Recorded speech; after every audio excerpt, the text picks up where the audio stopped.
Well, none of them can hide from the truth, yeah. Children have to go back to the roots, yeah. None of them can hide from the truth, yeah. Children have to go back to the roots. I'm telling you now, the truth, the truth. Telling you, yeah, the truth, the truth. You have to go back to the roots, the roots. Go to the roots, to the roots. Yeah, man, you know, this is Benjamin out of the Smiling Coast, West Africa, Gambia, representing for the one and only Abu, the big man you don't know, the Soninke warrior, the man that brings the truth, Soninke warrior, the sign of enlightenment, the Soninke warrior, the righteous and the true African. Abu, reveal the truth to them, you know, no matter how them try run from it, because none of them can hide from the truth, yeah. Yes, we have to dig back the roots, yeah. Fire! Subscribe now.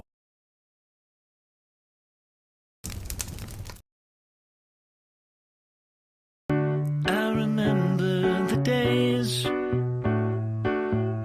all those years ago that never fade away. And I remember your face when you hit the ground. I can recall the time and place on the midnight walk through the old streets, trying to turn back the clock to the days of old, back to the days when all the things we knew were made of gold. As the world moves on, time sings a song. In the old neighborhood, as the clock strikes one, the memory lives just as it stood, like a quiet dream. The shadows of that time are cast beneath the streetlight beam. All right, ladies and gentlemen, welcome to the Afridamus Report. I'm your host, Afridamus. Please make sure you like and subscribe to the channel if you haven't already done so. If you want to get all the unbiased news analysis, you know, from all different angles, different topics, you would definitely get the most honest and truthful breakdown of news on this channel. And it's not only about what you see in the mainstream media, but also news from the streets of YouTube. Those of you that want to understand the mindset of the Negro, and when I say the Negro, not only the Negro in America, the international Negro. So I am the reporter for the International Negro Association. Ladies and gentlemen, today we are taking the news all the way from West Africa, from the Sahel region to Haiti, because you see now, you know, for now blacks around the world are going global. But you see, this is the beginning. Haiti have been going through so much. They have gang member named Barbecue, one of their best barbecue maker, chicken wings, ribs, you name it, he was known for it. Then he became a police officer. Barbecue rose from being known as Jimmy the Barbecue Man to now being the most prominent gang leader in Haiti. So we're going to touch on that. And now that we have the Kenyan police out there, because, you know, like a lot of people that maybe watch my channel are in the diaspora, and they believe in this so-called unspoken international blackness. Or some would say blacks don't see other blacks as invaders. You know, like, for example, when I give examples of how the blacks from America were used by the white man to go and colonize Liberia, they were like, no, blacks would never do that. But in this news that I'm about to break down, you guys would hear from Jimmy Barbecue's own mouth how he sees the Kenyan forces. This is not me saying it, or some people that like to play race quarterback, telling me what they wish. No, these are the real players in this situation. So we would have the opportunity to hear all that, right? So we go to the Sahel, West Africa. If you guys remember, there's a revolution that, I want to say took place, but it's still ongoing. You have Mali, Niger, and Burkina Faso. So the French had their foot on those countries' neck, even though they said these people were free in 1960. But when you look at the economic arrangements they have, you could clearly see that, it is not, these people are not independent, because they have been strangled financially, basically turning them into a colony, a slave colony for the French, especially. Because, see, most people, the way you look at colonialism, you expect the white, or you put a color to the colonizer. And the white people, they knew this. They knew that the Africans did not like the idea of seeing other people who are not of their skin tone to be over them. So the Africans, they started making noise. They're like, you got to go. Different leaders rose up, and they succeeded in changing leadership. But now, did the white man completely leave? You have to remember, they saw those colonies as companies. They are companies where they get their raw materials from. They are not just going to all of a sudden just be like, all right, we are leaving. So what did they do? They installed their own puppets in place. And of course, not everyone is going to be on board with that, even if they don't know that this person is directly a puppet, but this person is being paid.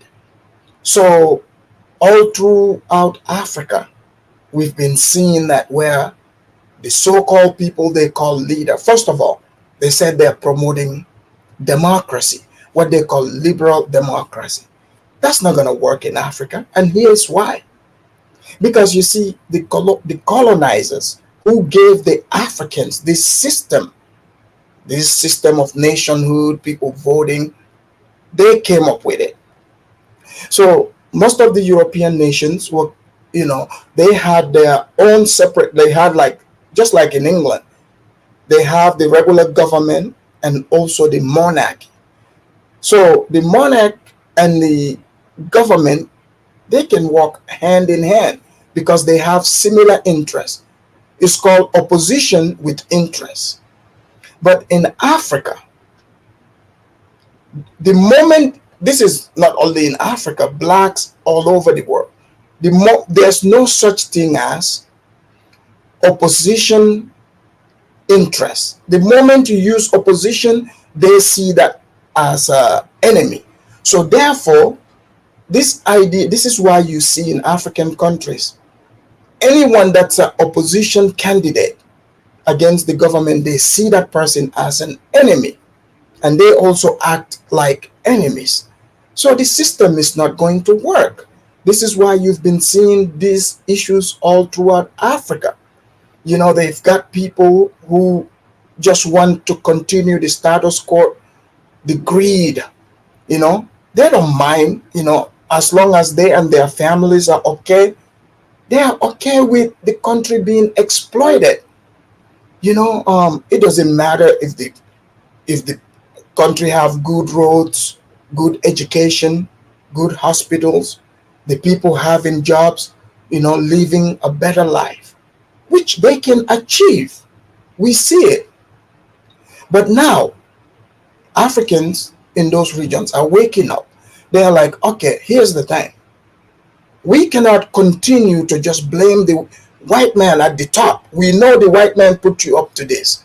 Since you're a master's boy, here's what we're gonna do. We're gonna chop off your head, meaning we're gonna remove you, and we would deal directly with your master and tell your master it's time to bounce. So when you hear coup d'etat, there's a reason behind it. There are reasons behind this. But what is taking place in the Sahel, Burkina Faso, Mali, and Niger, those are not just any coups. These are revolutions. They are freeing their people from exploitation. And we are seeing that. So, of course, the president of Nigeria, who is a puppet of the West, clearly, and he's the leader of ECOWAS. We've all heard him come out, last year, saber rattling, talking about they were going to invade Niger. And now we know the invasion didn't happen.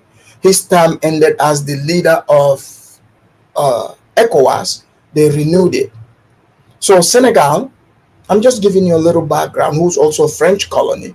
Senegal, they are way into the French thing. The French have control over them, big time. They want to be under the French. So when they even elected the young guy, Diomaye Faye, like these guys, they were talking a lot of big stuff. But if you notice, I have not come out here and try to give props right away, because I want to see what we are dealing with. So Diomaye Faye, the young president of Senegal, they sent him to Burkina Faso. They're like, hey, Diomaye, you go over there, because, young guy to young guy, you guys will understand each other. Here's what Diomaye Faye said in Burkina Faso. He said, I wasn't sent here by anyone, but you guys should come back to ECOWAS. Because you see, those countries, they walked away from ECOWAS because ECOWAS was threatening them, talking about, we are going to put sanctions on you guys. Think about this. In the past, most of you, what you're familiar with is the Western powers, the global Western powers, the white people are the ones that use that type of language on African nations that are defiant. This is why I say the blackness thing is not working. What happened to Pan-Africanism? Is it real? In fact, Burkina Faso shares a border with Ghana. Isn't Ghana's president supposed to be the leader of Pan-Africanism? But he's not extending Pan-Africanism to Burkina Faso. In fact, he was caught on tape snitching on Burkina Faso to the white people. So you guys know right then and there, Pan-Africanism is out the door. But he wants to fly across the Atlantic, telling the blacks and the Jamaicans to come. But what are they coming to?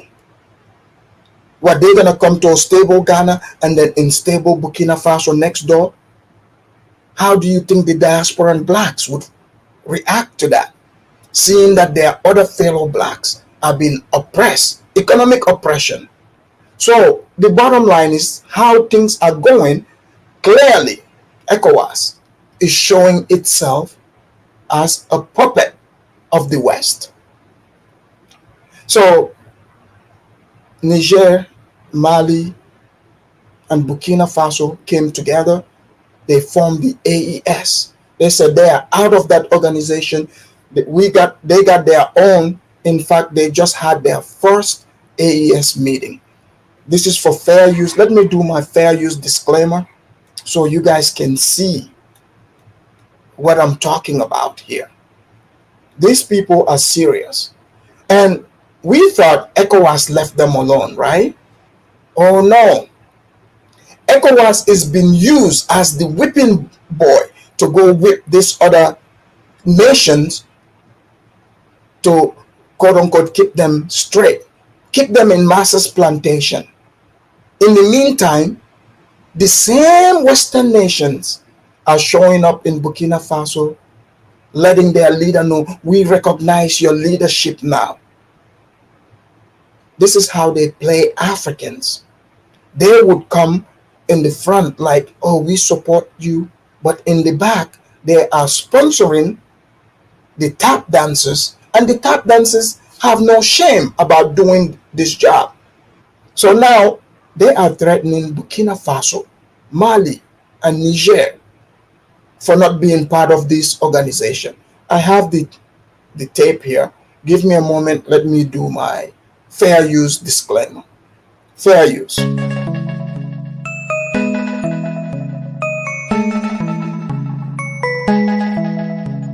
Africa's main economic and political bloc has said it will pursue more vigorous reconciliation efforts with Burkina Faso, Mali, and Niger. That's after the breakaway, junta-led countries signed a confederation treaty on Saturday, underscoring their determination to leave the 15-member Economic Community of West African states. In a communique on Monday, ECOWAS said it was disappointed by a lack of... So, you guys notice this here, the AES, which is Burkina Faso, Mali, and Niger, watch their members. They are all wide awake and they are young. And then you come to the ECOWAS crowd. Starting here, watch. From the leader of ECOWAS, which is Tinubu, all of them are old. This one right here, you're looking at them.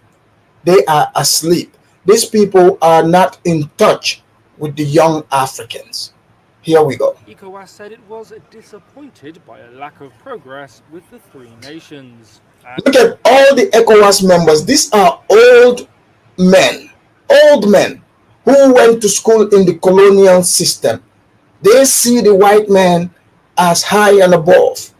So now there's a clash because they are dealing with a young generation. Do you guys know that the president of Burkina Faso, he's not even 40? Do you guys know this? He's not even 40 years old.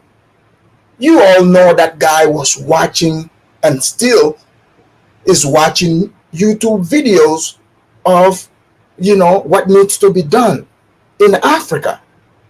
And you got people like Tinubu and the gang, all these old men, they are not in touch with the present generation, but they are supposed to be in charge of making decisions, for the upcoming future. So it will be the same old. But these people in the Sahel are like, no more. They have broken out of this, program they got them on. And at the opening of a summit in Nigeria's capital Abuja on Sunday, ECOWAS Commission President Umar Toure warned that the region risks disintegration and worsening insecurity. To complicate the situation, our region has become the arena of geostrategic and The spokesman here, he is a Gambian. He's my fellow Gambian.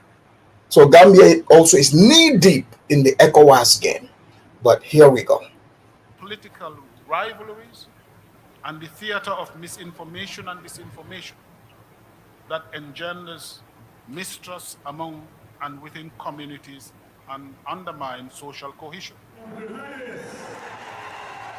Juntas seized control and... Guys, did you hear what he said there? He's trying to say, this is all, like trying to make it seem like this is misinformation. These people going on their own is going to, create instability and lack of cohesion. Guys, do you see how these people like to gaslight people? So that was the ECOWAS. The ECOWAS people doing their meeting. They are all old men. Watch the AES, the Sahel. This is their three leaders. These people are entering the room in style, and vigor and energy. This is the first year of their organization. They are already on fire. Here we go. Burkina Faso, Mali, and Niger between 2020 and 2023. They have severed military and diplomatic ties with regional allies and Western powers and moved closer to Russia. The signing of the Confederation Treaty on Saturday took place at the first summit of their Alliance of Sahel States, or AES. It's not clear how closely the AES will harmonise political, economic and defence policies as it struggles to contain a decade-old battle with jihadist insurgents and grow economies that are among the world's poorest. But one thing they made clear at the weekend, they want to face these challenges with their backs to ECOWAS. All right, you guys see that? So the drama in the Sahel is not over yet, okay? Because the colonizers, you guys know I don't like to use that term, but that's the fact, whether people like it or not. You don't have to directly colonize, but you can write laws and give it to your representatives. And those representatives are called the leaders of these countries to push that agenda.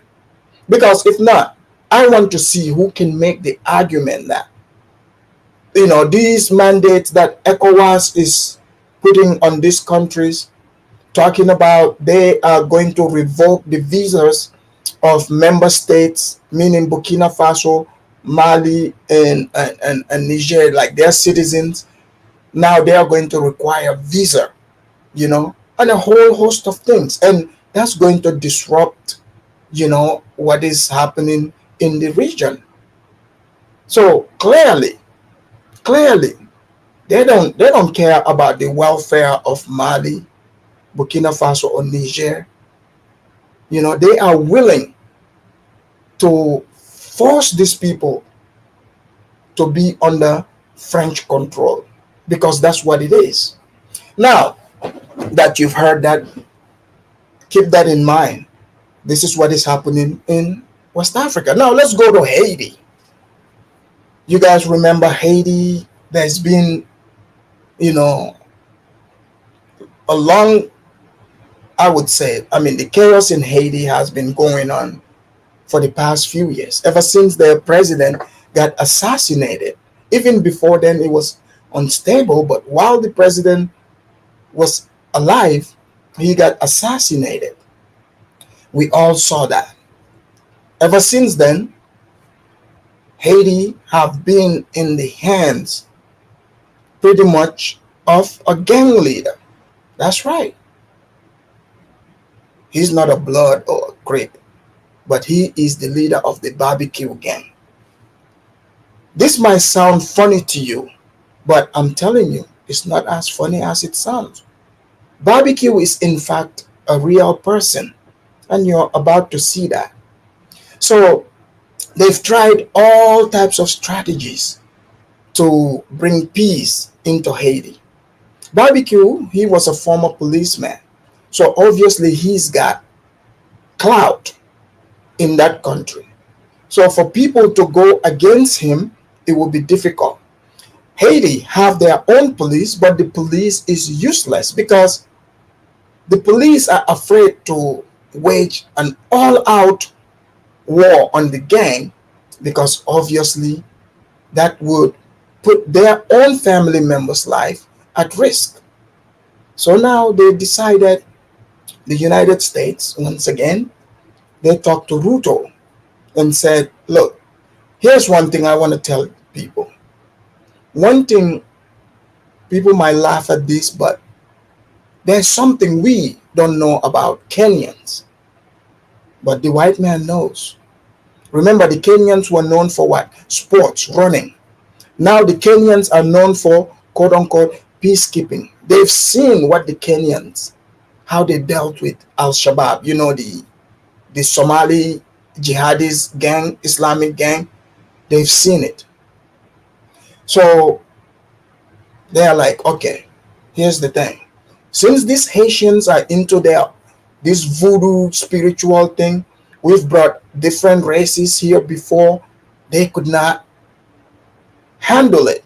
Now, why don't we go and bring troops from their mother continent? They talk to Ruto. Ruto is like, no problem, as long as you guys are going to pay us and promise that you're not going to bring Ugandans and Tanzanians with us, because they are useless. This is what Ruto said, right? They are like, okay, we will bring them in. So for the longest, barbecue was making noise. Even Port-au-Prince was under his control. You know, everyone thought barbecue was, in fact, a tough guy. Even my last broadcast, I talked about how barbecue maybe even gave permission to some of the Kenyan troops to go home. I was being funny, okay? But now the Kenyan troops are there for real. And now barbecue is saying, he's now saying all kind of stuff. Barbecue is saying F being black. This ain't about being black. He's like, these people are invaders. Look, don't let me tell you. You will see it for yourself. I have two different clips here I'm going to show. In one clip, barbecue, you would hear him, you know, calling Kenyans invaders, and he would be talking tough. And then in the other clip, his tone will change. Fair use. Let's go to Haiti. It's been over a week since the international peacekeeping mission led by Kenya began operations in Haiti. A 400-strong elite police unit from Kenya has been So you're seeing Kenyans running around in that country. Here we go. deployed to curb violence perpetrated by armed gangs in Haiti's capital, Port-au-Prince. Over the weekend, hundreds of officers from the East African nation conducted foot patrols in several neighborhoods which had fallen to gangs. Local Haitians embraced the police presence as they demanded an end to mafia and gang rule. We asked for the police forces to arrive because we know they can help us. So Mr. Moises here. So some of the Haitians, they are fed up with barbecue and his gang. So they are happy to see the arrival of the Kenyans. So let's see if, because barbecue and his gang, they are not happy right now. But here we go. We need peace. If the Kenyan police forces came, it's so we can return to the lives we had before. We beg that they've come here to work seriously in something important. We hope they'll allow for society to resume their usual activities. Meanwhile, gang leader Jimmy Chirizier has rejected the deployment of the Kenyan troops. In fact, Chirizier has declared war on the international peacekeeping mission and called the Kenyan police forces the invaders of Haiti. We are sons of Dessalines. We cannot accept any foreign troops who come to murder people in the country. We'll fight with our lives and defend our country and the integrity of our country. It's part of the barbecue reaction. I don't care if they are white or black. Since they are not Haitian and they are on Haitian soil, I consider them to be invaders. An invader will never do us any good. Let's remember what they've already done to us.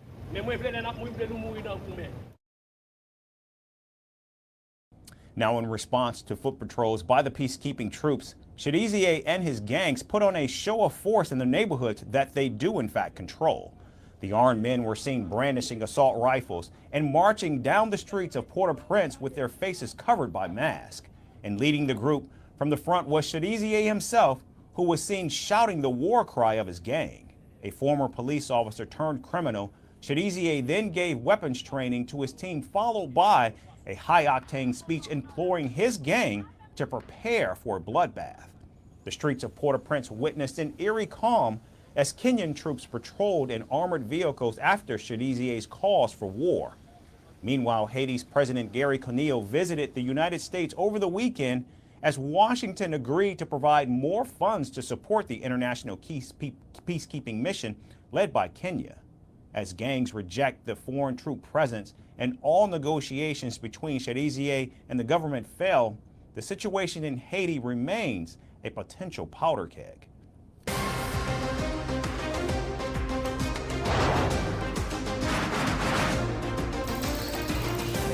On the show today, the T20 World Cup bandwagon has moved across to the West Indies. What can we expect from this?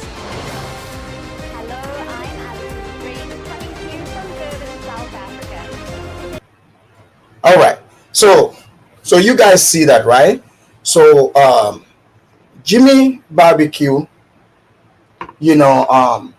so some of the Haitians, some are even openly, as you can see, are happy. They are happy that the Kenyan forces are there, and clearly you see that the Kenyans, they are not afraid. They are patrolling the streets that Barbecue thinks belongs to him. So he's calling them foreign invaders. He said they are the children of Dessalines. So Jimmy Barbecue sees himself as a revolutionary. He said he doesn't care if the Kenyans are black or, he said they are not Haitians. They are not Haitians. So now, let me show you a full-blown video of Jimmy Barbecue marching with his people and the song that he is singing. Here we go. Fair use, fair use. Haiti's most visible gang leader, Jimmy Barbecue Cherizier, responding to the first cohort of Kenyan police arriving in the country. He's not happy. Here are Kenyans, shoot them, he's saying to his men. Are you guys hearing that? He said, they are Kenyans, shoot them. They are Kenyans, shoot them. Haiti's been largely lawless for years. Gangs who rape, murder, rob and extort are all powerful. Previously at war, they formed an alliance called Vivre Ensemble, Live Together, aimed against the new force which threatens their... You see the Kenyan force, how organized they are. And once these forces, they take over, this is not only a military takeover. Jimmy Barbecue knows this because, see, they are tired of the Haitians not getting it together. So now, bringing in these Kenyan forces, once they stabilize the place, what do you think is going to start happening? The Kenyan, these Haitian, the Kenyans, you're going to start seeing half Kenyan and Haitian babies running around. Pretty soon, when you go to Port-au-Prince around Haiti, people would start speaking. They start speaking Swahili. They will start speaking all those Kenyan languages and also eating ugali. So this is not only a military thing. This is to change the Haitians back to the original African culture, to dilute them out. So Jimmy Barbecue knows this. Control. The Kenyan police will later be joined by more officers and soldiers from other countries to form a 2,500 strong force. It's estimated that the gangs can count on far more fighters, albeit with little training or discipline. Cherizier warns of a bloodbath. It's a fight for us, a fight for the country, and we'll fight for it. Even if I die, I'm sure that there'll be successors and there'll be other people who will continue this fight. Haitian. So, did you guys hear how he is talking? Jimmy Barbecue here, before, he always talks tough. He's never talked about saying, if I die, So, obviously, for the first time, I sense fear in Jimmy Barbecue from these Kenyans. Here we go. That Al Jazeera talked to want to change and safety, but are skeptical the force can provide it. We have police and military that are specialized to fight the gangs. Why are they not deployed? I give the Kenyan force until August to start solving the problem. Otherwise, they're just here for the money. But with an estimated 80% of the capital under gang control. You see how geared up the Kenyan forces are? You're seeing that, right? Barbecue, on the other hand, he's running around with his people in, Jordans, thinking that they're in Southside Chicago. See, Barbecue was trying to act like him and his men are super ruthless. But you see the riot that took place in Kenya, that sent a message to Jimmy Barbecue because he saw the Kenyans use live rounds on their own citizens. He's like, oh boy, these people are actually, they are not playing. These people are not playing. And Barbecue knows for a fact there are many Haitians in that country who want peace. Who wants peace? Those people, they want these Kenyan forces there in that country, and they're going to work with them. They are going to help them bring down Barbecue and his men. Here we go. Kenyan police arriving in the country. He's not happy. Make Kenya! Make Kenya! Here are Kenyans, shoot them, he's saying to his men. Haiti's been largely lawless for years. Gangs who rape, murder, rob and extort are all powerful. Previously at war, they formed an alliance called Vivre Ensemble, Live Together, aimed against the new force which threatens their control. The Kenyan police will later be joined by more officers and soldiers from other countries to form a 2,500 strong force. It's estimated that the gangs can count on far more fighters, albeit with little training or discipline.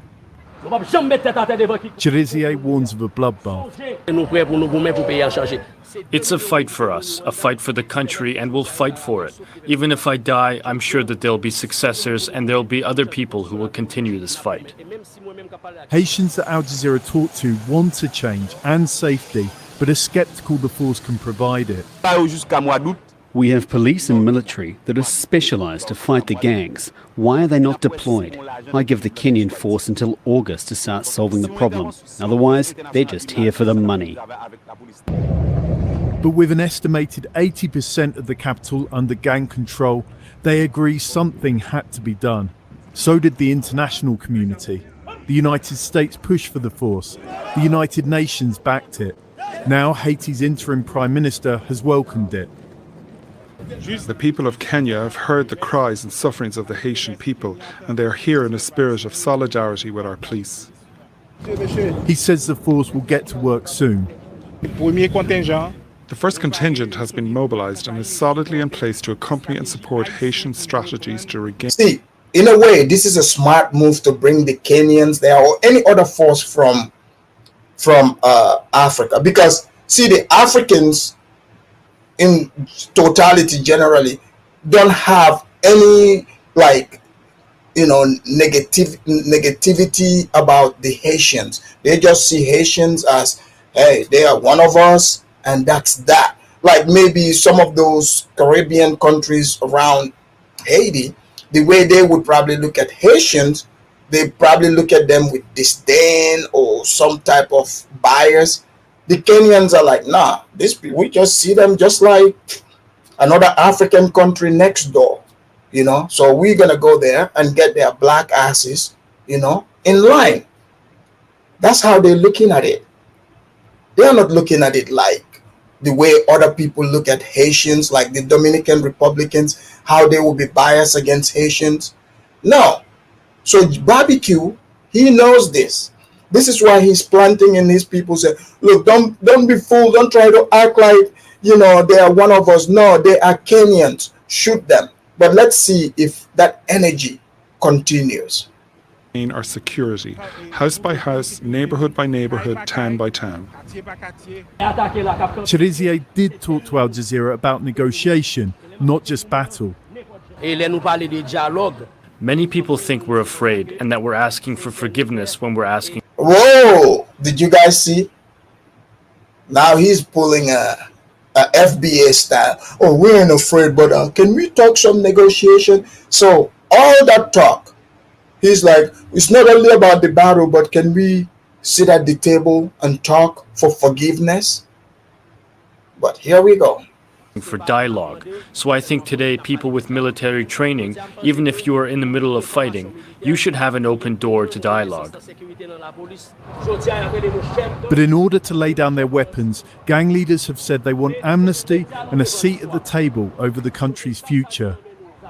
So I suspect Barbecue, deep in the back of his mind, he knows they are going to be defeated by these Kenyan forces.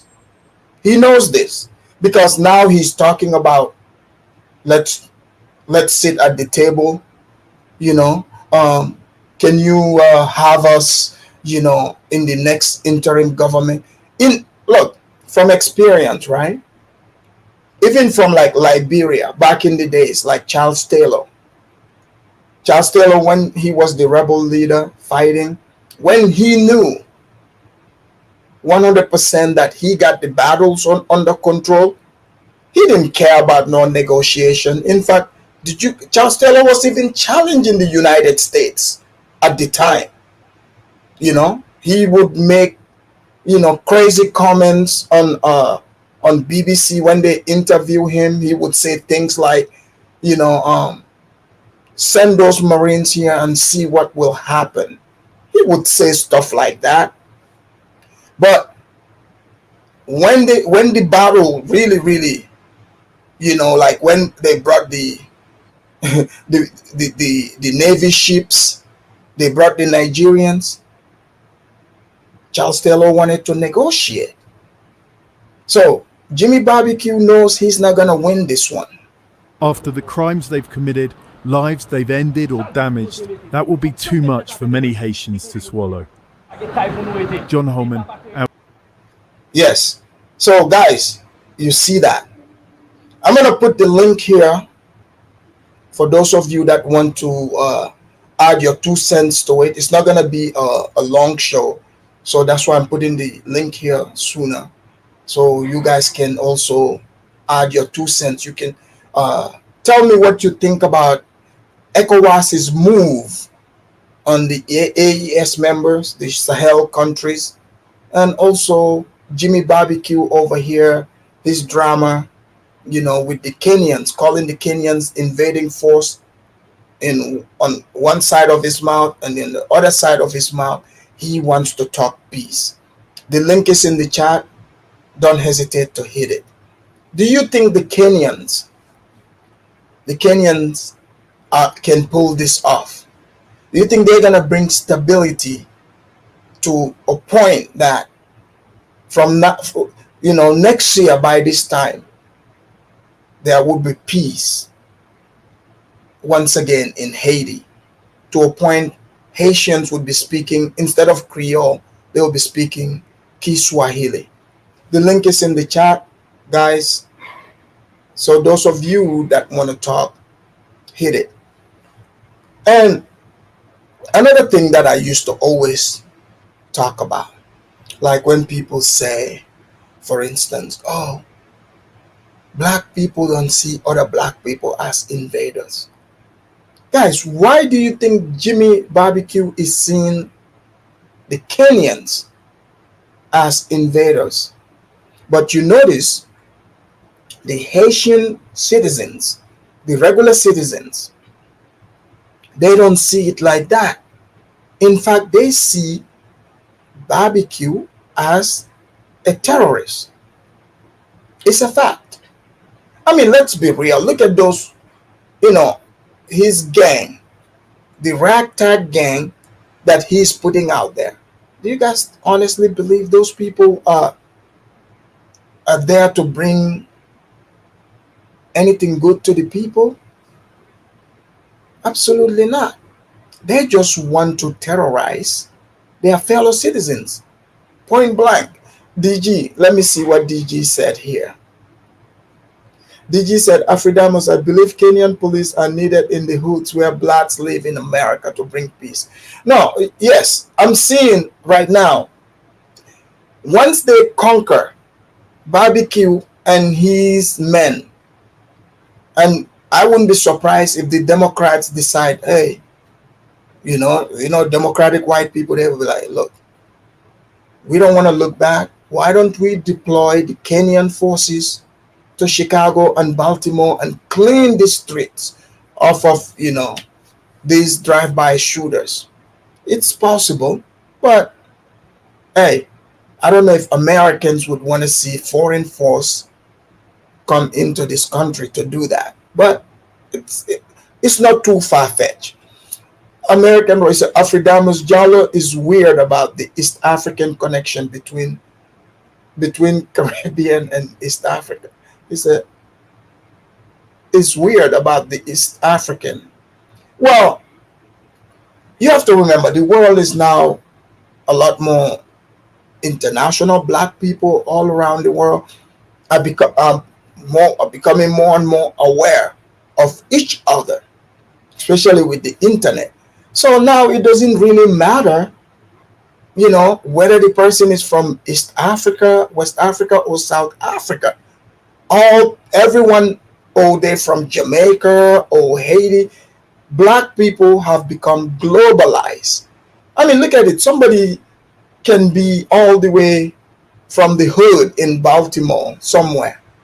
Don't you see them hopping on these panels, talking to all blacks around the world? A few years ago, that wasn't achievable. So now it doesn't really matter if they're from East Africa, West Africa, South, Barbados, Haiti. It doesn't matter. As long as they are communicating, that's all there is.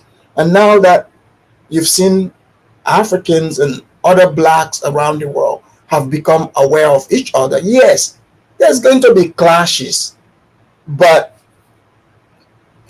I'm beginning to believe we would be seeing more and more of this. More and more of this where there's predominantly black people, they will bring black forces, and they will bring them mostly from Africa. Because I'm telling you, the African forces are not judging anything. They're just looking at it like, hey, we're here to do our job, and these are other black people. They are no different than those people running around in Nairobi, throwing rocks at them. That's how they look at it, or shooting at them. So he said, Afridamus, who is black people? Oh, now you don't know who blacks are. I'm not talking about the blacks, if that's what you're looking for me to say.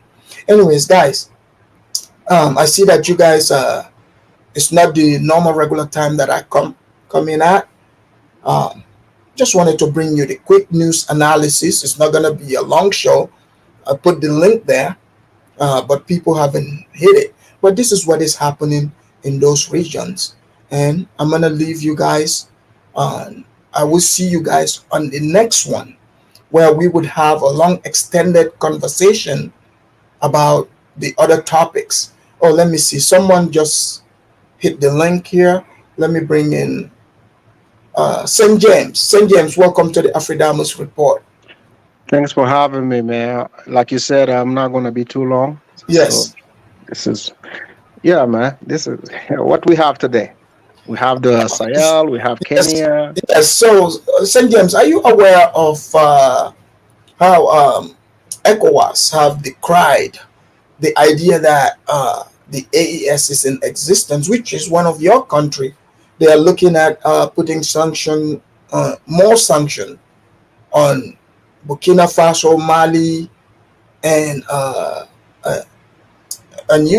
Niger, and also this Haitian saga. Jimmy Barbecue is calling the Kenyans invaders, but somehow he also wants to have negotiation. St. James, are you, as a Burkina Bay, are you worried about ECOWAS's stance against your country? Adamus, to be honest with you, I'm not too worried, because this latest development is helping, not reinforcing our position about ECOWAS, because ECOWAS, as we always say, we already say from the people of EAS, ECOWAS is not for the people. That's why we went ahead and created EAS, which will be for the people. So sanctioning people that are already struggling to make ends meet is not the ideal of the that we got to be together. Being together means working together. Like, if we have to have two entities in West Africa, ECOWAS and EAS, I believe we can work together. You don't have to put sanction on people. No. But St. James, did you hear what the ECOWAS spokesperson said? My fellow Gambian uncle there. Yeah. I mean, this is a Gambian that's doing this to us, right? So he's the one doing the reading and everything. I don't know how that was. We're gonna have to talk about that behind the scene, bro. No, you see, he is there doing If Tinubu tell him to read, he's gonna read. You have to remember, St. James, these English-speaking countries, especially English-speaking Sierra Leone, Gambia, Liberia, the smaller blocks, anything Nigerian government is with, that's what they're with. You have to remember this. Like, if Nigeria international, whatever Nigeria says, they go with it. Absolutely. That's why, if you look at it, Tinubu's presidency was as the head of ECOWAS was supposed to end, right? So we have a prominent young guy from Senegal who just won his election. So who's talking about reforming ECOWAS? To me, they're not gonna put him because he doesn't have the sway. You have to remember, in West Africa, the English-speaking countries, it's just Ghana that sometimes try to go against Nigeria. But all these other English speakers I have just mentioned, Sierra Leone, Gambia, right? Liberia, all these countries, they are going to follow exactly what Nigeria said. This is why they want Nigerian president to be the leader, because Nigeria has the sway over these other English speaking countries in West Africa. So this, if you look at their, because Nigeria is the one that picks who is in place. How do you think the Gambian becoming the spokesperson is by accident? Come on, Nigerians know what they are doing. No, I absolutely understand. That's why we you see, it's not going to work, right? So let's talk about, let's say a country like a city in Ghana, right, whereby you get the citizen of the city cross the border to Burkina Faso to buy vegetables daily. Yeah. So how are you going to put a visa between the two? These people, so do you mean to tell me they're going to need a visa to come buy vegetable, and vice versa? James, for example, your country is landlocked, right? Right. And you guys receive your goods from Ghana, which is an ECOWAS country. And Ghana is Ghana is a leader in ECOWAS. Right. So whatever they've discussed, obviously Ghana is on board. So what would you guys do if Ghana decides, look, yes, we are going to go with this. We are no longer recognizing you guys as an ECOWAS member. So we are about to put deep sanction on you people. You're no longer going to use our sea. What would are you guys prepared for this? Yeah, we are prepared. So it doesn't have to be Ghana. By the way, we will never put the same sanction on the Ghanaian on our part. Our foreign minister of the three countries already said that. Regardless of the sanction they will impose on our country, we will not do the same, because our alliance is for the people. So we will not punish the people of Ghana. We will not punish the people of Nigeria. They can come into our region and do business. If they decide to live there, they can live there. Will you guys be open to turning to Mauritania to use their seaport instead? Because at one point they used to be in ECOWAS member, but Mauritania was the first country that woke up and said, we are leaving. They left ECOWAS for whatever reason. So now you guys left. And the signing ceremony was powerful, looks energetic. I gotta give that to you guys.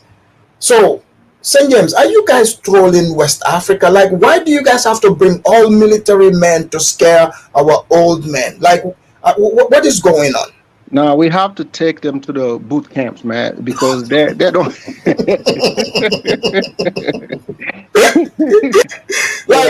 guys have to bring all these military men in front, and that's why ECOWAS had to call a meeting right away too, to counter you guys. If you're not fit for the job, then you're going to have to go, because this is the way it's going to be in West Africa, like the access to the sea. Okay, after that, I'll be back, okay? Okay. Let Dart speak. Okay. Dart, welcome to the Afridamus Report. Hello, Afri Doomkov. How you doing? You all right? Oh, wow. Okay. Okay, I've got a perfect name exactly for you. But anyways, never No, mind. Let's get. Alfredamus is good. Why are you mad because I said you were using bombstonomics? No. I'm not mad, man. I'm angry with you though. You shit so much on Gambians, man. You shit so much on your own people, so I'm kind of angry about that. But I'll let it go. Well, so, if somebody who is better to fix it than us, the Gambians ourselves, right? Right. Well, yeah. But you sometimes you can appear a bit dishonorable if you. Some of the stuff you said, man, it's a bit dishonorable. But anyways, that's not. We skip that for now. You understand? So what do you think about what is happening in the Sahel and also Jimmy Barbecue? Because you see, you are a Pan-Africanist, right? Yeah. And you guys, you're one of the people that like to promote this blackity black stuff. But Jimmy Barbecue is saying he doesn't care, he doesn't care that these people are the Kenyans are black. He said all he knows is they are not Haitians. So he says shoot at them. Talk about ECOWAS first and then answer that question. Well, particularly I don't care about Kenya situation too much. But I will say I guess Jimmy Barbecue is operating from the point of view that he knows Kenya's allegiance. I mean, it's quite spoken. He's not talking the allegiance. He said the Kenyans are there to invade. Exactly. Kenyans are not Haitians. That's a fact. So you believe that the Kenyans are there to invade instead of bringing peace? We operate in a nation state level as well. So there's that difference there. So it is Kenyans are sent there to do peacekeeping, but Kenya is known to be a non-NATO ally. That is said by Biden. I mean a couple of months ago as well. So he has reasons and cause to be skeptical about Kenya as well. So from that way, Barbecue, he is terrorizing his fellow countrymen, and the Haitians, as you saw the clip, the Haitians they are happy to see the Kenyans come. Perhaps that's the case. I mean, some people sometimes I suppose they like Gambians. They love freedom, they love peace and all that stuff. So they won't fight for it and all that stuff. They won't fight for true peace as well. They will fight for whatever meager peace they can get as well, even under some level of subjugation. But I don't know, whatever they can do, they can do. Haiti's all the best to the Haitians there, and I don't have too much of an opinion on that. And I think Kenyans, they might find it tougher than they is and all that kind of stuff. Barbecue may seem scared, but when they stand fighting, it might be tough. And I would like the Kenyans to get a piece of their mind. But the topic I'm interested in is ECOWAS. St. James, you said something in the point of there might be some potential leeway in which there could be two states and two situations happening, and I'm much more interested in that. I always push that in this situation because the Sahel countries are in a particular security situation. They're in a particular security arrangement and situation that afflicts them.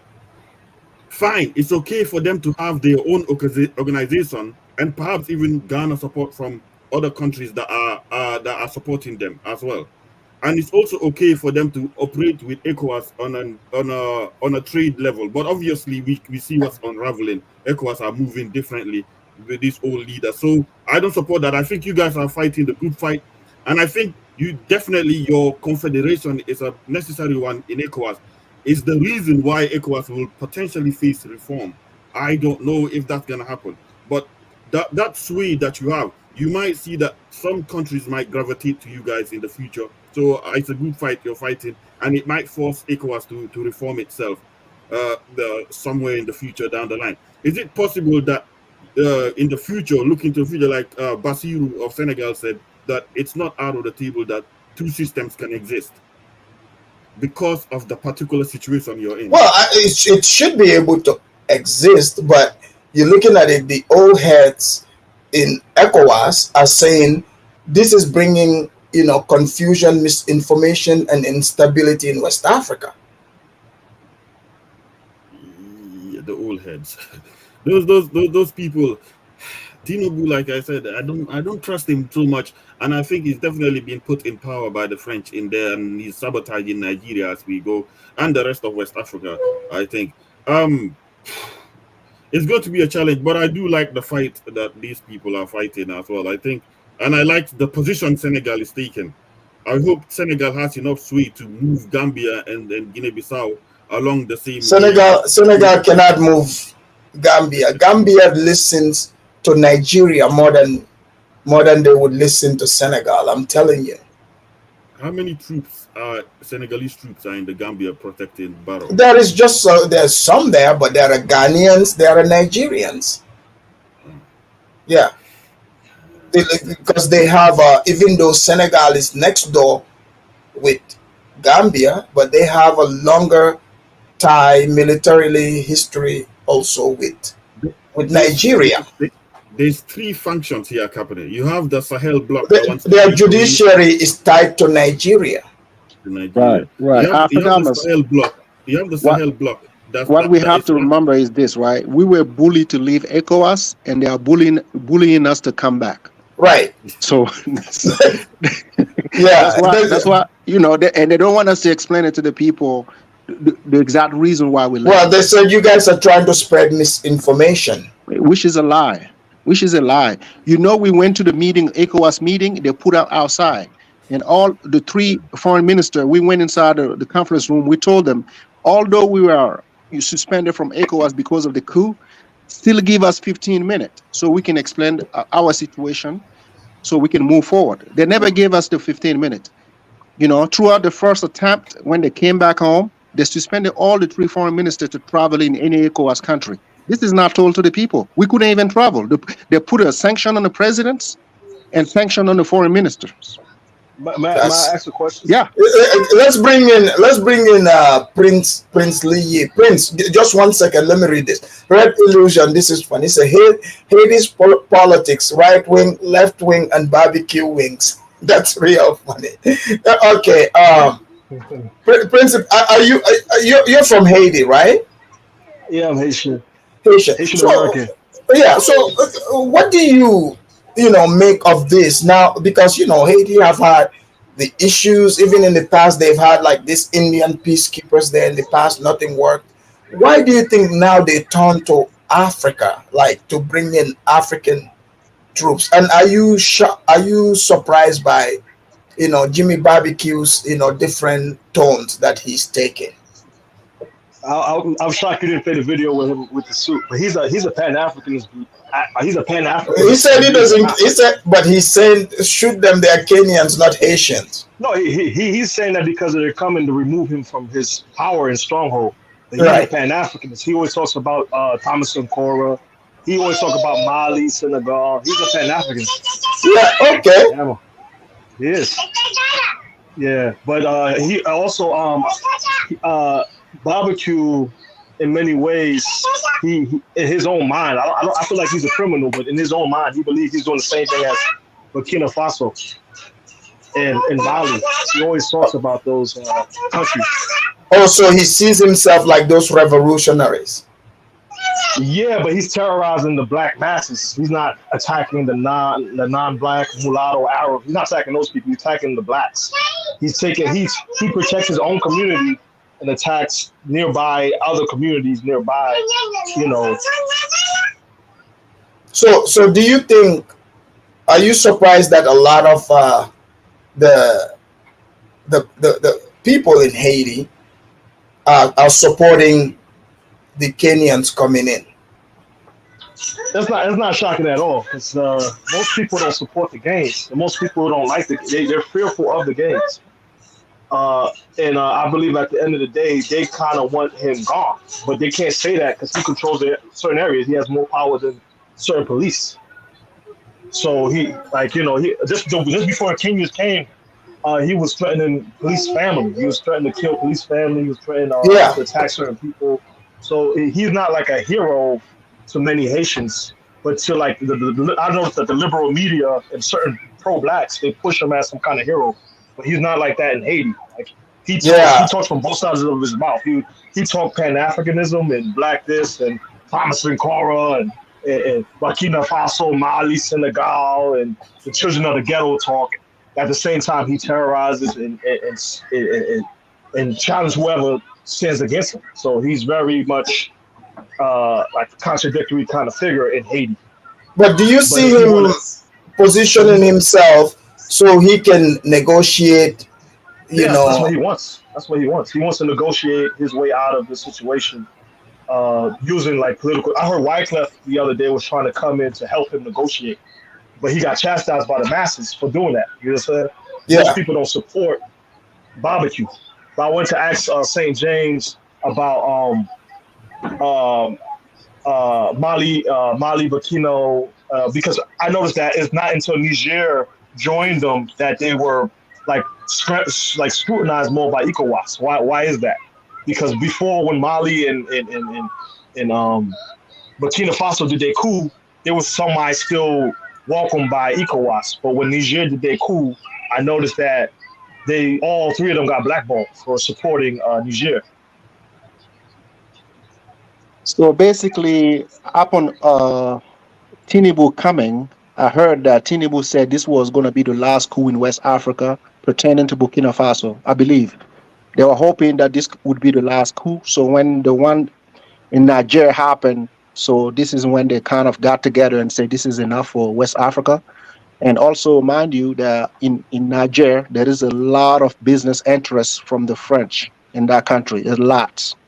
So, and this was also one of the reasons why the French president got with the natural puppets of West Africa to put pressure on Niger so they can release the president who they overthrown.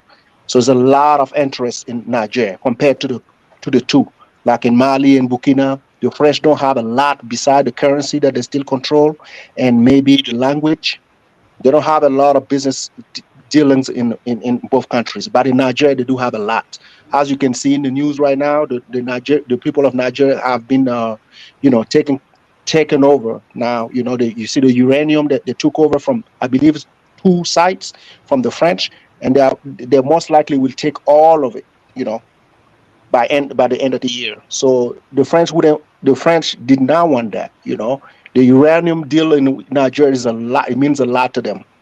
So when that failed, they put all the anger towards the 3 countries. Because mind you also, St. James, you, Burkina Faso, you guys are bordered by 2 prominent leaders in ECOWAS, Ghana and Ivory Coast. Ivory Coast on the French side, and Ivory Coast Ouattara, he is part of the decision makers in ECOWAS as far as military intervention goes.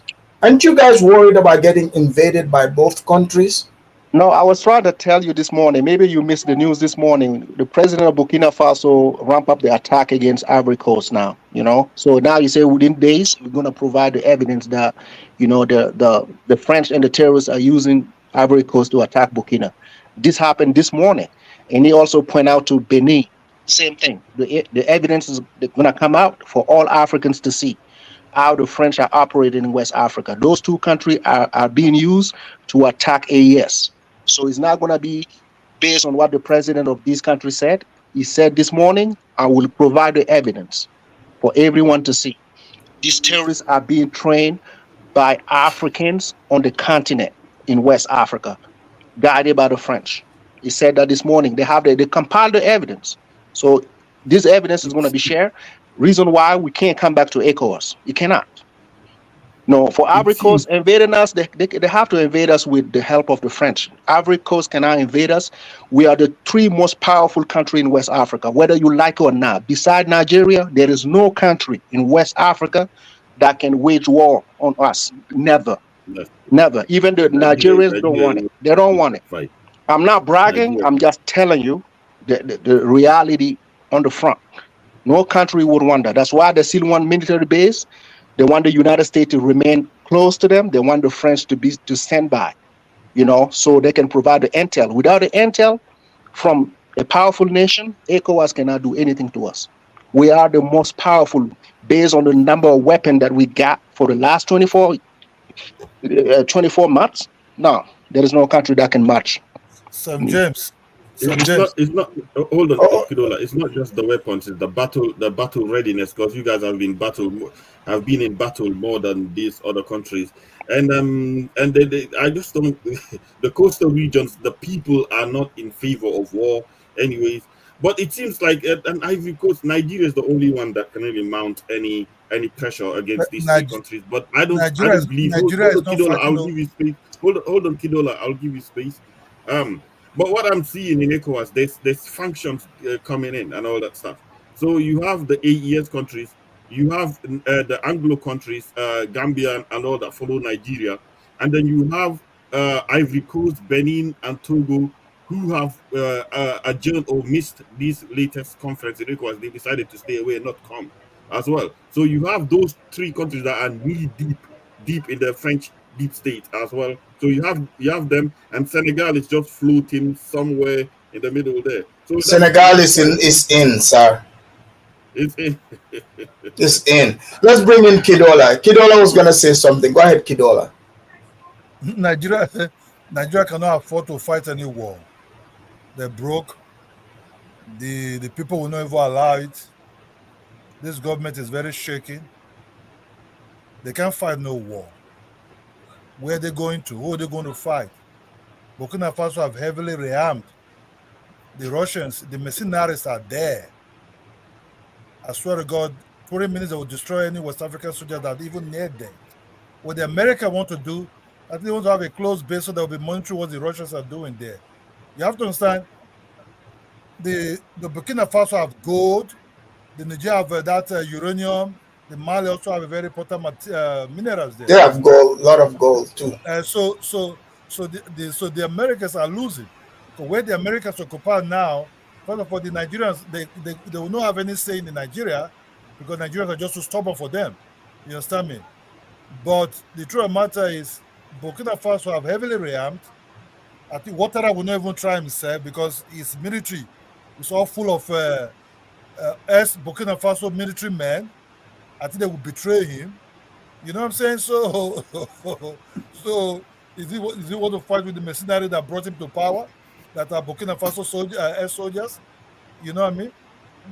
Ivory Coast is being run by the army in the military in Ivory Coast are all ex-Burkina Faso soldiers. Ivory Coast doesn't have real army, indigenous army like that. Let's just be honest. You know what I mean? The one that brought him to power is Burkina Faso mercenaries. He can't really fight nothing. He just make it big mouth. But what about Ghana? Ghana do what? Ghana have the help of America. Hey, Ghana is like Kenya, begging. Well, speaking of Kenya, Kidola, what do you think about the Kenyan forces in Haiti? Barbecue is saying he's calling them foreign invaders, and he said he's waging war on them. He says shoot them, they are Kenyans. What do you think? Yes. You see, because it's a puppet, it's looking for money. The same thing Kenya did when they said. But Kidola, what about Pan-Africanism? He's bringing Pan-Africanism. He's bringing Pan-Africanism to himself. It's a corrupt man. How can you go to Kenya far away from your territory because you're looking for money? The America paid it some money. Look, what the Kenyans are doing, and they did it also in Somalia. The Ugandans also did it also. You understand me? So these two beggars countries, they can be easily be used. You understand me? But what you understand, Kenyans can be easy target because they're in a place where they don't really know what is going on. But Barbecue is kind of scared. What do you think about that?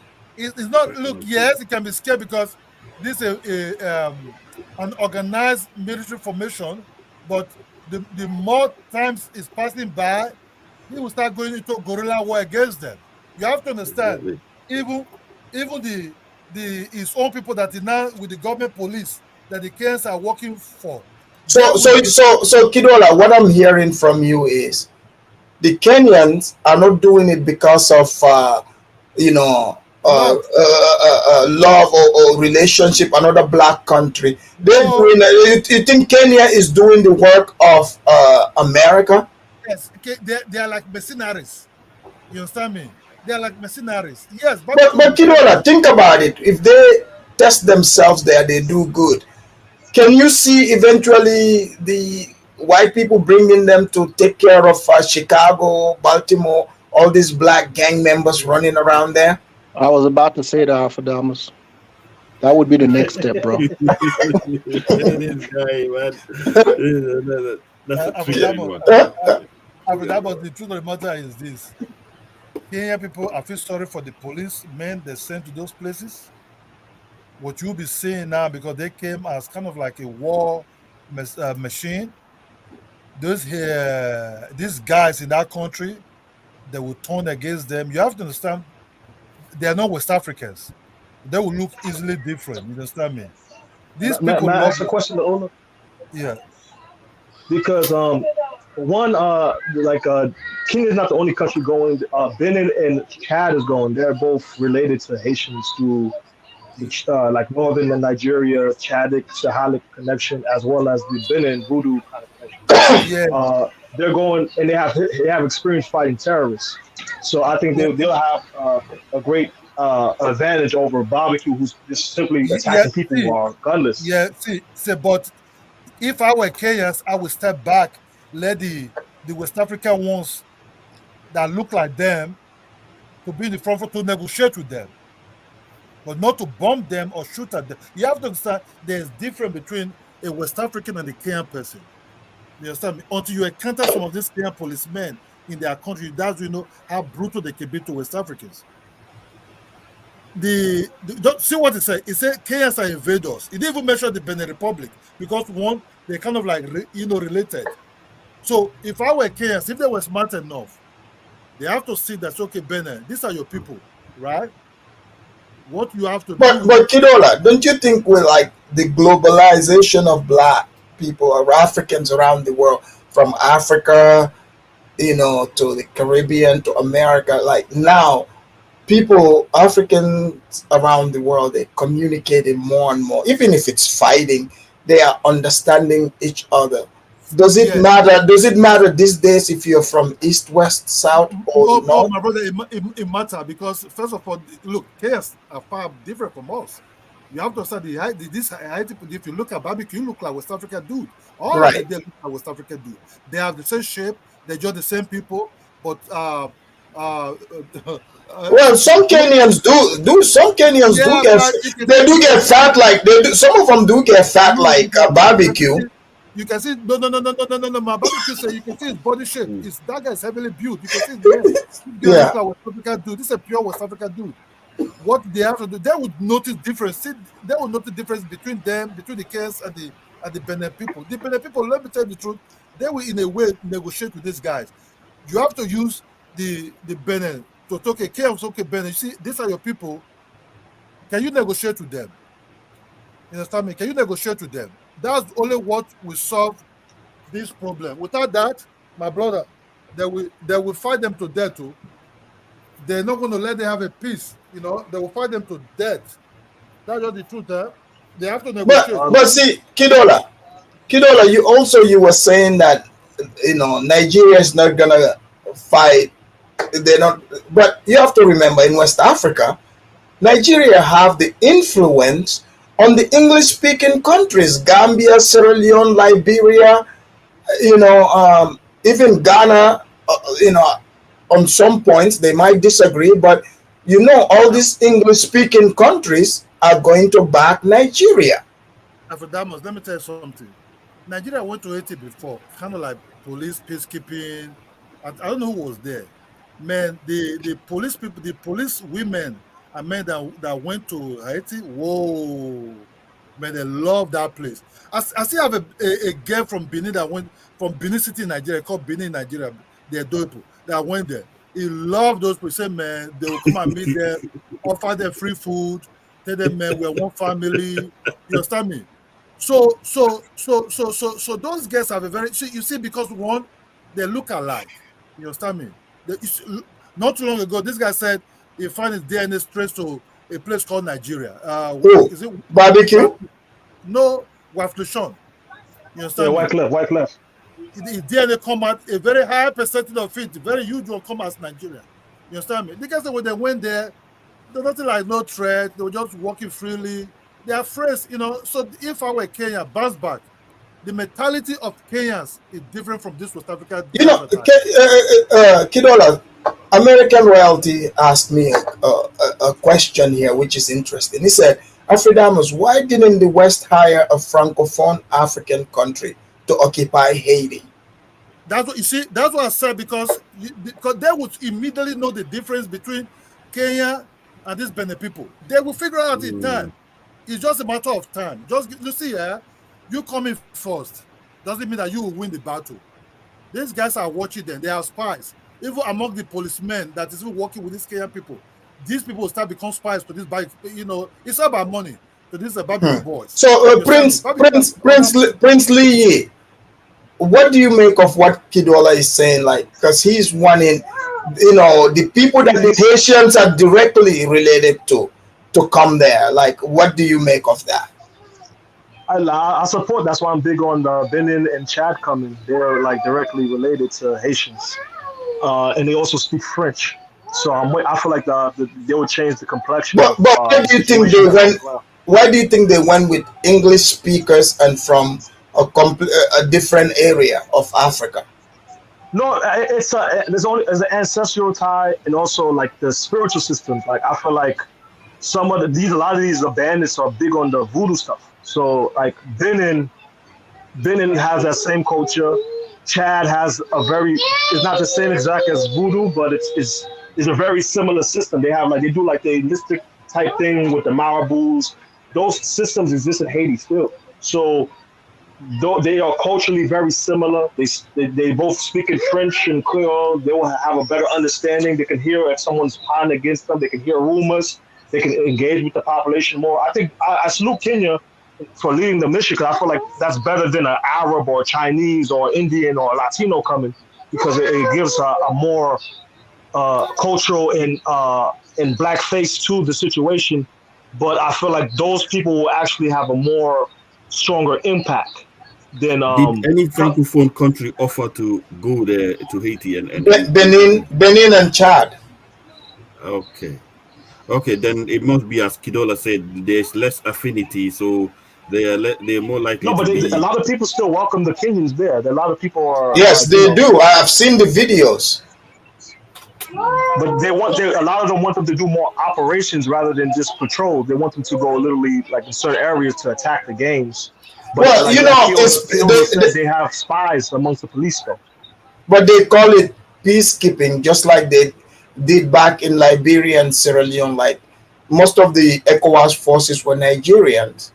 So because like in Nigeria, people, they speak Pidgin, and in those countries they speak similar type of Pidgin. So the Nigerians came in as peacekeepers at first, but if you're a peacekeeper, you gotta wait till the opposing force shoot at you. So these people are gonna patrol until Barbecue and his men shoot at them. Then it would become a full-blown war against Barbecue and his men. But may I ask a question about ECOWAS? Yeah. I heard that ECOWAS is starting a military, like within its own self, called like the Peace Force or something like that. Oh, they've always had that. They've always had a peacekeeping force. ECOWAS, that's the force that fought in Sierra Leone, Liberia, and that's the force when the Gambian president didn't want to leave. Former president, that's the force that came. Yes, ECOWAS they've always had the their peacekeeping force. Oh, is it separate from the actual militaries of the nation? Yes, it's separate. Like it's a force made also. I mean, this is like, let's say in Liberia and Sierra Leone, the force comprised of all the other countries. So if you know the story of former Liberian President Samuel Doe, who was killed, right? Captured. So the force that they took him from was led by a Ghanaian commander. It wasn't Liberian or Nigerians. So the force, so they have different countries coming together, but the majority were Nigerians. They were the ones, you know, who were the majority. But if Tinubu is the president of ECOWAS once again, he wouldn't need the Nigerian force. He can just utilize that force, wouldn't he? Yes, yes. I mean, well, if there is a attack, if the peacekeeping force have to go to war, I mean, whether we like it or not, like the honest truth is I'm the talking about Burkina Faso, Mali. majority. No, the majority is gonna have to be Nigeria once again because they have a bigger force. So the majority would be them. Afrodamus, let me just assure you, to war in nowhere. You understand me? The guy can't even take care of his economy. That come up is go to where? Niger? So big. The outside has to turn against him. Right. There's no outside man going to fight his brothers across the other side. The Igbo man will never want to. The Igbo man will stand out there. They will finish them there. The Yoruba man will take off. You understand me? You have to understand. You have to understand. The Nigerian military is made out of different zones of Nigeria. You understand me? Yeah. So, first of all, the outside man will tell you because they are cousins. They are very related there. Some of their grandfathers are from there. Some of their extended family there.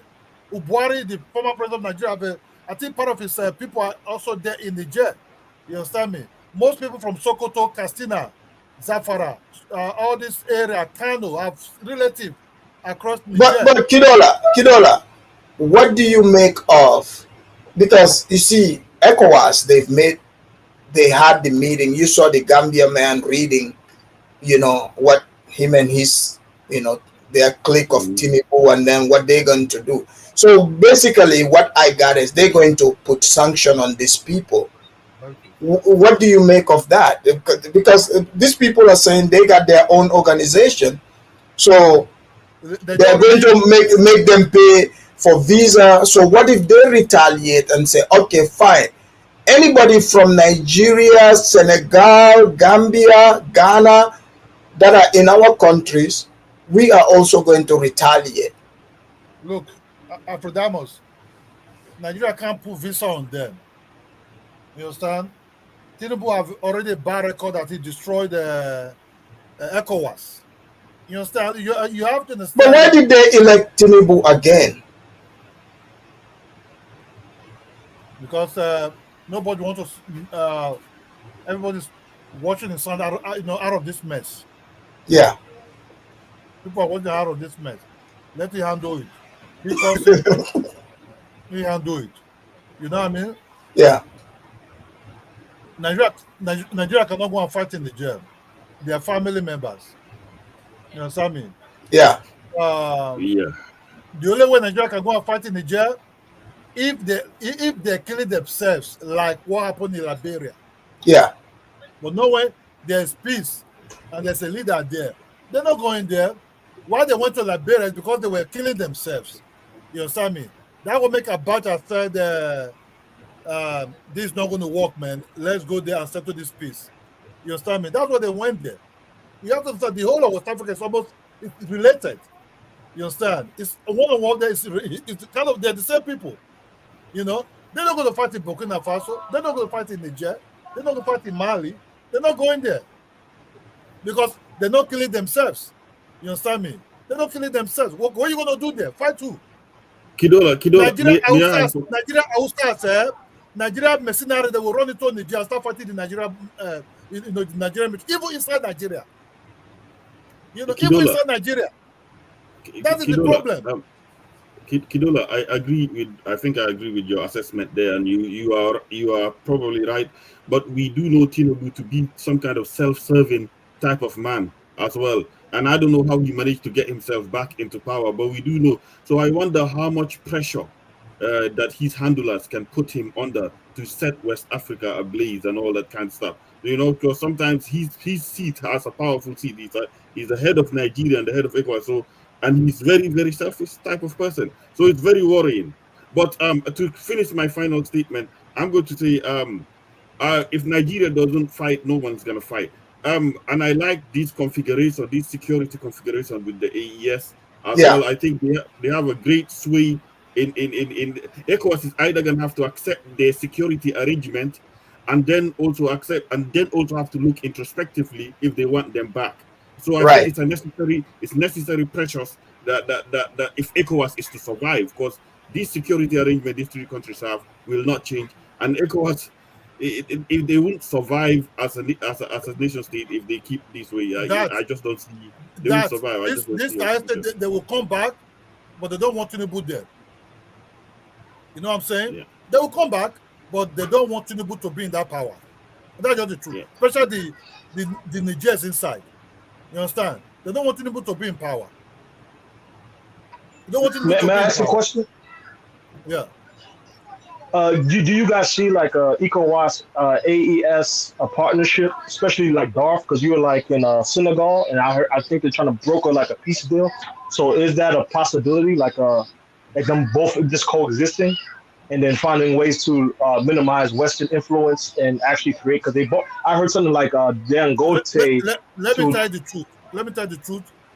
Even when Tinubu lift all the sanctions and open the border, the Niger people, no problem, goods are going there, but they don't want Tinubu plane. They won't fly above Niger. So Niger is not against Nigeria, but it's against Tinubu. You see what I mean? You know? Yeah, I understand. You know, that's the big mistake Tinubu made. You understand? Even when Tinubu opened the border for business, they don't want that man. They don't like him. They're just waiting for an opportunity for another man to become the president again. That's just the truth. You know, Tinubu was looking for acceptance.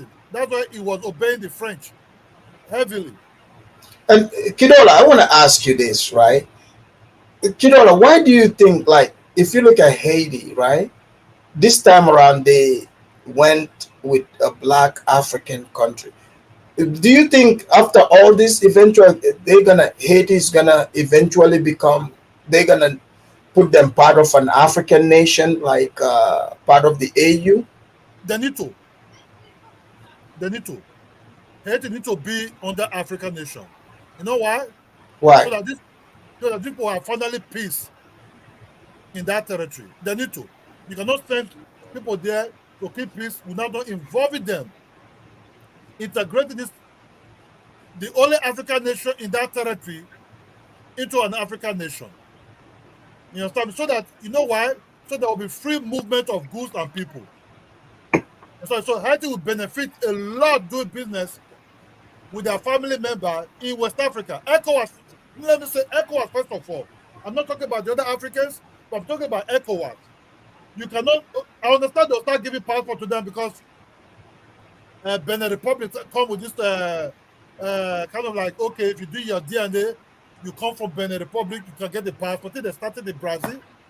You understand me? That's good. Give them the citizenship. Also open the border for them so that their neighbor cannot be taking an advantage of them. So the Haiti can come and sell their goods in Africa. So there'll be free movement and people. There you learn a lot how to build up a nation back again. You understand? Because they already tested it. They're the first free black Africans in the world to have independence. But you need to put that confidence again in them. Like, you don't need to form a gang to exist, but you can also form a powerful country without gangsters being sponsored by. But Kidola, you are opposed to the Kenyans leading the peacekeeping force there? Yes. Why? Yes, I don't want those wicked Kenyans to go and be killing people that look like me. You know what I mean? I don't want those wicked Kenyans to go and be killing West Africans there. They can go, let them go and solve Somali problem. You know what I mean? Let them go and solve Somali problem. But leave those people. No, but they've already handled the Somalis. They just succeed, they run. Anybody that have West Africa, whatever it is, leave them alone. You know, leave them alone. Yeah, I think you're just being biased right now, and you're bringing in the talk so from West Africa. You try and put it on West Africa versus East Africa. I think that's your talking point right now, because you're not Yes, making yes, any type of yes, good. yes. You know why? You know why? Why? Somalis see their gate, they let them go and handle that one. They let the Benin Republic or any francophone country that speaks French or add some English country inside. Then you can see that they will go into negotiations. Then this thing can be solved peacefully. Ask the barbecue to Nah, bounce back. you see, man, I think you're not being logical right here, because I've been Haiti before. I'm African, I'm from Uganda, but I've been Haiti before. I got a lot of homeboys over here. They're from Haiti. We talk on daily. The situation in Haiti is just like a rebel group took over. It's not like a military coup that took over, like providing solution to the public, to the general Haitian population. It's just like the coup be happening in Africa, like Niger, Burkina Faso, and these coups are providing solutions to the general public. You understand? The guy Ibrahim Barbecue. Traore, Oh, yeah, he doing a lot for his nation, but the coups in Haiti, these gangs, they're not doing anything. They just took over, and they're just doing gang stuff, importing guns, just loitering around the city. There's nobody providing solution for the population of Haiti, and just so there's nobody over here qualified to step in to come help, especially for the black world. I think it's even better a black a black nation going over to provide some type of security and provide some type of decency in the nation like that, because as a global power, black global power, I think Kenya is the right pick to go over there to help instead of a Chinese man, uh, No, see, a white I'm a not white saying man. look, well that's Kenya when they're there, Kenya should bounce back. Huh? Let the Benin Republic. For me, I would not even love Kenya to be even be there. But as long as they're But there, hold up. No, it's all about being qualified. Like to look but at Kenya resume. They've been handling Al Shabaab. bounce back, let the other one settle this problem because the Benin is fit into that because they speak similar language, they are similar look, they are similar culture, the setup of culture. but Kidola, is the Benin forces, are they strong like the Kenyan forces? See, it's not about them strong.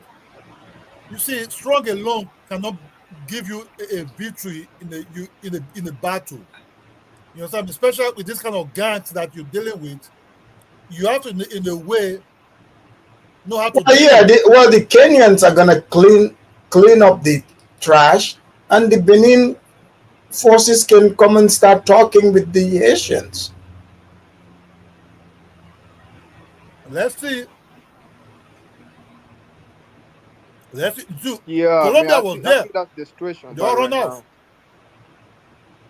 Huh? Nepal was there. They all run off. You cannot go by the gun alone. You have to go by also diplomacy also. You know what I'm saying? Yeah, there's a I wait. don't There's a want to lot see a fellow black diplomacy person shoot involved another in it. fellow black person. For who? You know what I mean? My If you man, check you what taking it the Dominican wrong way. Republic It's is not, doing to them, if you check what man. Dominican Republic is already doing to them, sometimes it put tears in my eyes. You know what I'm saying? How can you as a dark-skinned guy, because you've been sponsored by some kind of money, going to do these things? If they're going for the goods, okay, let that country become normal again, it's good. If Kenya can sustain by all means of diplomacy and everything, good. But Africans have to understand that Kenya not just need this kind of people guiding them or doing these things. They really need a powerful trade so that they can really go straight to their full potentials, what they are. You understand me? Then other That's countries true. will That's not true. Yeah. okay. The other people that's okay. They're trading now with their own people, with their own brothers. You understand me? That movement of people and movement of goods, that's what that country needs. Not about you creating kind of like a prison to them against them. Go to the other side, Dominican Republic is doing nasty things to them, blocking their trade. They carry out real good freedom of trade. Whoever come to power, they're using them united to overthrow them and kill them. It's very painful. You Let's understand? bring in St. James. Hey St. James, man. are you there? This was nice. Kidola, this was well put, man. Really enjoyed that. Yeah, for the situation in Haiti, man. To me, I'm still learning from it. I'm kind of worried about the third party in there, man. I am not worried. St. James, would you guys accept Right. barbecue if he says he wants immunity? Because he looks up to Burkina Faso. Okay. If they say it's about peace, he's willing to take peace, and because the Haitians are not gonna stand him being able, do all what he did. They're like, okay, we'll give you some severance package. Choose a country. He said, I want to relocate to Burkina Faso. Are you guys willing to accept him? Okay. First, I have a question. I don't know the guy very well. Can you describe the guy? Is he looks up to Burkina Faso quite a bit. Okay. Yeah. Is he doing good things for the Haitians? So far, what I've seen, no. Oh wow! So that right there, I'm not sure we can welcome him. If it's there for the people, and I mean, no problem. You can pull up, man. We might need him. But if it's killing people, robbing people left and nah. Because I say turn Haiti to Swahili, okay? Let them start speaking Swahili, eating ugali, chapati. Life is good. Alfredamos, what I understand about invasion, right? The locals, the people that are welcoming you, man, like Kidola said, if these people don't have no connection with you, regardless of what you do in their country, man, you might want that backfiring on you guys, man. So that's why I'm like, when Kenya decide to go, I'm like, wow, are the people welcoming there, or is someone? Yes, well, the people are. The people are. But guys, 100%. let's do our closing statements here. I gotta get back to doing normal day-to-day business here. Let's start our closing statements because I gotta rush somewhere. I can do the closing statement. Go ahead. Yeah. As far as ECOWAS versus AES, I don't see no problem on our side. Like I always said, whether we are in ECOWAS together or we decide to leave for good, we are still brothers, man. No matter what happened, we still live in that region together. Nothing ain't gonna change. There won't be no sanction being put on the rest of the ECOWAS member as retaliation. This is not what we are looking for.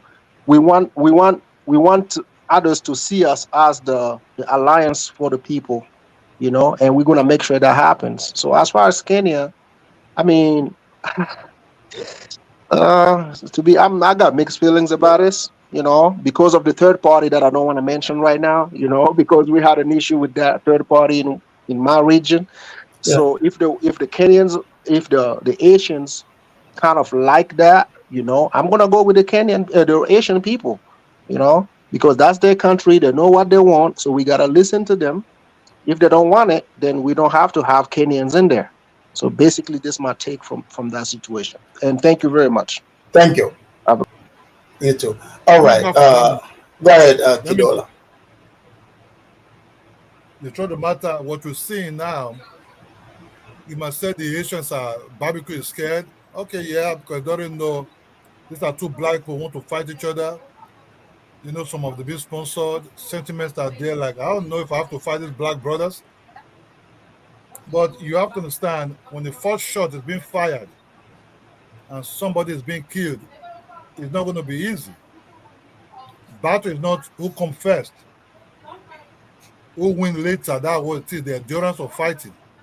That's what it is. I hope the Kenyans should understand, not just by shooting bullets, but they have to also understand these are Africans. They have to go with diplomacy and see if they can settle things so that barbecue have to kind of like back off a little bit and let the rule of the law take place in that country. It will be very good. You understand me? If that all happen, all Africans will praise Kenya. But you have to understand, all Africans also looking at Kenya, whatever they perform in that country. If they do nasty things there, it's going to backfire on them. That's just the truth. Thank you, Kidola. Yeah. All right. Giza, go ahead. Yeah, on my retake on the Kenya and Haiti thing, I think there's a lot of diplomacy being involved with it, because like they're putting barbecue on the face of Haiti, but barbecue is not even supposed to be the diplomatic lead in Haiti right now, because Haiti, they got prime minister, and the prime minister, he went to Kenya. They had a diplomatic conversation with the Kenyan president, and then he the one that welcomed the Kenyan police people when they arrived in Haiti. So it's not like black people fighting black people, just uh black people over here, Kenyans, fighting a rebel group, I would like to say, a gang. So it's not like barbecue is not representing a lot of Haitians. He just going to on his own interest, like you say, he might be inspired by what's going in Burkina Faso, but he's not providing any type of solution. He don't got any type of skill. The guy in Burkina Faso being serving in the military, Barbecue was not serving in the Haitian military. He was a policeman. Yeah, but he was just he don't got any type of this solution for the people. You understand? He just going for his own On interest. Okay. Yeah, he's going for his own interest. Like right now, there's I got my Haitian friend. He's showing me they're still doing illegal stuff. Like as a guy, you over now. Like if he's talking about fixing the nation, making the proper, he should be making talks with the prime minister so they can figure out both what's going to happen for Haitian people as them as two Haitian. But he's not talking peace. So that's why the prime minister, the Haitian prime minister, the one inviting the Kenyans to come over. It's not Kenya being okay, we gotta go, we gotta go. No, they're getting invited by the diplomatic people in Haiti. I would like to land over there. Thank you. Thank you. All right. Prince, go ahead. Well, salute to you, Professor. God bless, man, and salute to the panel. I pray for the peace in ECOWAS and the AES. Um, as the guy before me, he was saying something about barbecue. Barbecue, like I said, he had a group called GNF. Then he created something called Viva Some Enfant, which made all the other gangs, even if he wasn't doing certain things. Yeah. He made himself the spokesman of all these other gangs who were raping, robbing, killing, shooting. So he chose that. But he does indeed, in very much many ways, he's a Pan-Africanist, believe it or not. And he looks up to Mali, Burkina, and I hope that Africa, CARICOM, and whoever else can help bring peace. Let's create black solutions for black issues. Let's not allow the West, France, to divide us. And salute to you, Professor. God bless, man. Be well, bro. Thank you. Thank you for coming. All right, guys, that brings us to the end of the show. I'll definitely come back, and bring you more of these shows. And, our next show, we're going to tackle the question, was because people like to say Liberia was not colonized. But I truly, from what I've read and seen, Liberia was colonized, and I want to thank all of you for watching and all the panelists. Hopefully, yes, we get some peace in Haiti and, these people get it together in West Africa. Hopefully, AES and ECOWAS can both coexist, without bringing confusion. We can no longer say the white man is the one doing it. The white men themselves are going out there, like they went to Ibrahim Traore, letting him know they recognize his government as a legit government. How come the West Africans, ECOWAS, Tinubu, and the gang, and we can just put this on just Tinubu. He might be the leader of the tap dancers, but they also have to be independent to speak for themselves. So, sure, some of you might say Ruto is a tap dancer. Fine. Let's say I agree with you. But who's going to bring peace in Haiti? We're seeing that barbecue is not coming up with any solutions. In fact, the people in Haiti want barbecue gone. Barbecue, he has no plans. He's not talking anything that would be progressive to the Haitian people. In fact, he is terrorizing them. So it is time for barbecue to go. Whether he's going to be removed by the Kenyans or Tanzanians or whoever, it is some other black people that came together, whether people might say they got paid, they are there to get rid of them. So hopefully all that goes well. But I will see you guys in the next one. Make sure you don't miss it. I know I haven't been as consistent because I gotta take care of business out here. But please make sure you like and subscribe to the channel if you haven't already done so. And I will see you. I'm out.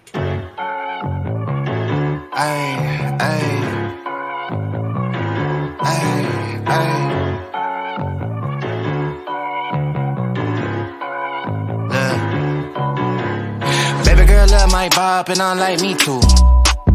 No roof on my top and my babe see-through. Hating on the pen, don't stop, shit ain't gon' feed you. I've been all on my grind, so why I need you? Baby girl love my bop and I like me too. No roof on my top and my babe see-through. Hating on the pen, don't stop, shit ain't gon' feed you. I've been all on my grind, so why I need you? Big flex, my swole up, double cup and I'm pulled up. Niggas hating like hold up, what's the problem?